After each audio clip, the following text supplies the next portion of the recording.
Manipur Top Trending News tunga-tunga wala source ng ko charga. Mata-matang oiba maru oiba ipaw sing patutong kangjari. Ahanbada PR lengak jalari local body singi mikal pangtuk view Ketri Biren. Ing tapa hanjalakti bapawba lengak lakiroi Dr. Luang. Manipur gi kanglup ani gi irang losin binaba lokot payaba thabak sing lokot li adubu khara thuna political gi oiba solution ama portuna losin binaba JDU Manipur State Unit ki President Ketri Birena luchingba party SG mihut mangana Governor da memorandum amba pisin kre. Ngasi nungkil pung mari helakpada memorandum asi governor unaduna tichilor matung Palace compound labor party SG office da pangtukhiba pawgi mifum da state unit ki president KSH Birena hai hawjik laiba film sida kanglup ani gi mioi sing amaga changthok changsin yanana ba kana honabiu haiduna governor da taksilubani masida natana nakal ani gi yum thadokuna laiba IDP singbu masa gi yum da atu matamda hanjil hanaba honabiu hai hairamki party sing maike dagi governor da thamkiba ahum matam sangna local body singi manung chaliba panchayat municipal council amasung autonomous district council gi Mikal Chahi ani hena pangthok tana laiba asi president rolinga ki manung da pangthok piu hainasu takslam ki hairi aduga state asida miyam gi minut singna chalaiba lengak amadi local body sing lehen biu hainasu takslam ki hairi local body sing da lengak na administrative committee sing semli bani haiduna akaknaba mioi sing hangatlaga thaupuba haptuna local body singi thabak puhalakpagi mayakda high court amasung supreme court yauna wakat kibat laire maram asina punama asi nathailaga PR lengak na local body singi mikal pangthok piu haijaramki governor gi maikai degisu party asina pungdoki bobo hum sing pungning changna taki hairi mangna makhatana hai PR lengak manungda local body singi mikal hubada pangthok naba thorang torkani habi thajab laire adum oinama pangthok rabali union lengak paibda yawiba party asigi minister unaruba mihut kangbu ama tu matamda Delhi da talagani hairi pawgi mithumda saru lakiba party asigi national council gi member Dr. Manipur Wang hai JDU Manipur State Unit ki Manipur da hajin halko pami balance conflict naga hairi da movement over yadaba tusan pudi radio public di saru yadaba yauna ko asi more amadi ka su su hairi na naga ani gi singa masam sanginda important da leman ayaba idi grabani mana masina governor unabda state asida ingta pa kadhalu ai wo film governor gi maikai degisu abak asimak lakutuna ponari hai amoromda hongda manipur film city alu film gole ganu city udu pochungde hati koi ka JP gi MLA sing amusu party MLA sing lana semba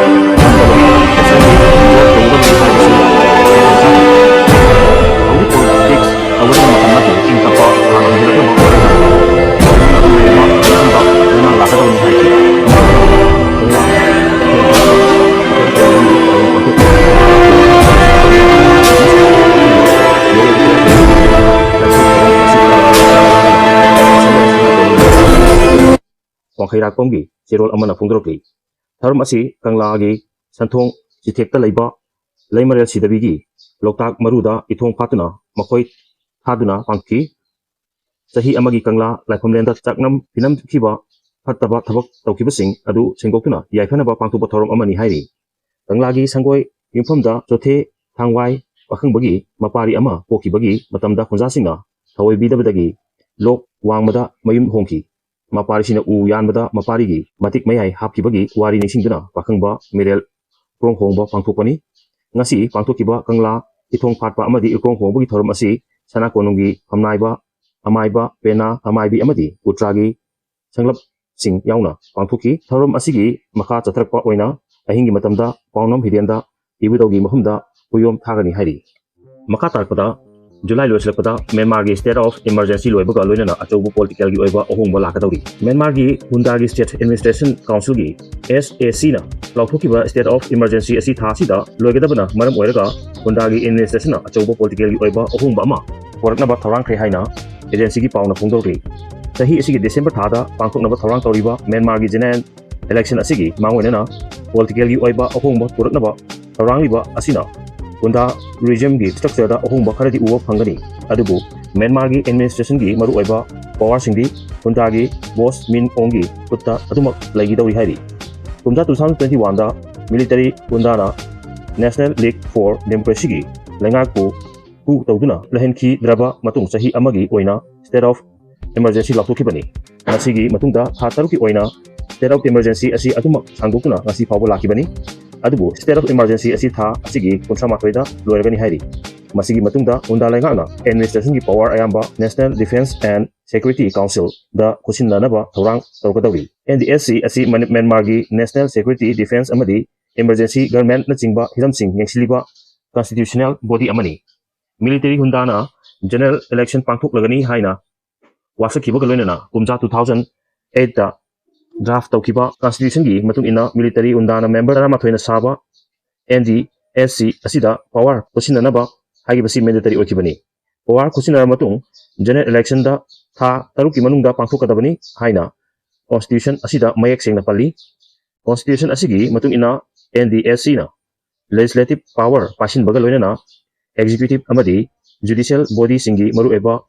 appointment sing yengsilagani amasung Anouba Leipak ama semdriba fawba NDSC na power paigani hairi yamna tangna thokpa thawdo amada numit mangani mu samudada iroiduna hingnaba kanna honaramba Rabindranath Koba West Bengal dagi miyo ama Bangladesh ki sipta tongdo lakpa miyo singna thengnaduna kanba ngamhori hairi ngeng taminasi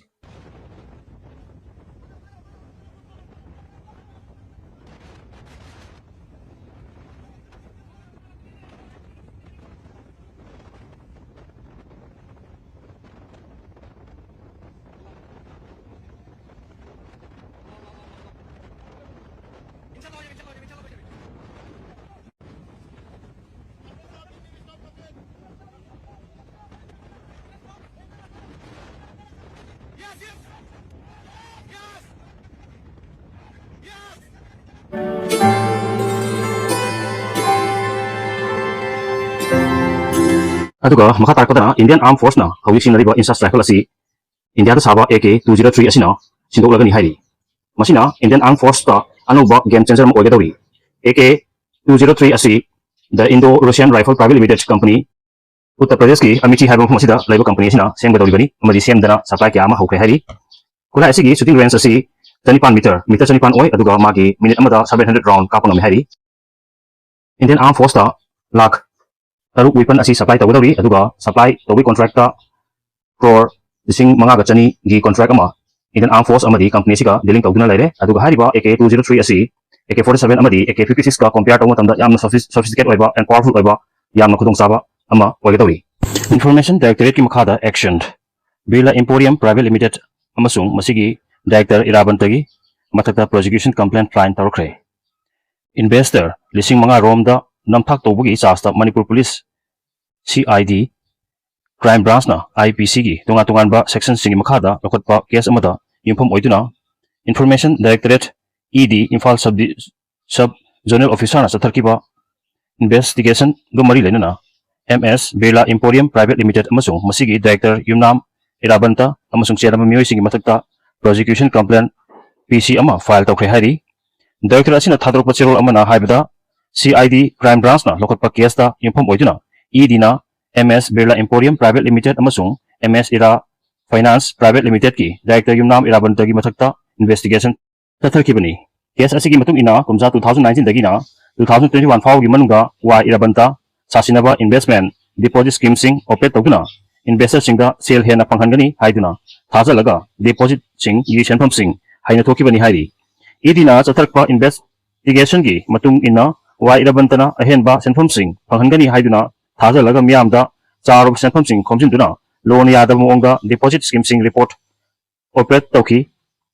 Manipur dagi investor lising manga romda namphak tawduna wa irabanta amasung mahaka loina basingna lupa crore jani yankhai henbagi yamna sale sing khomjin laga makoi masam sai kana mi damak lana sina thogibani hairi makoina charayamba company ani asina loni kyada loan gi senpham sing thadaraga makoi gi property singbu sale deed ki khutanga MS Birla Emporium Private Limited ki mingda transfer tawduna register phawba tawkibani hairi adubu company asi hawkiba kumja 2020 gi hengalakpalakpadagi makoina thaja halamba unamak thabak onthok tana company asi gi office so launching kibani maram asina directorate asina chatharkpa investigation da company asi gi maming company asi gi mingda register y irabanta amasung mahaka loinaba singna transfer tawduna register toramba immovable property marfuga manga masak khangdu pangamle aduga company asi gi director amasung mahaka loinaba singdagi lupa crore 19.02 rongi mamal oigedaba immovable property sing hajile hairi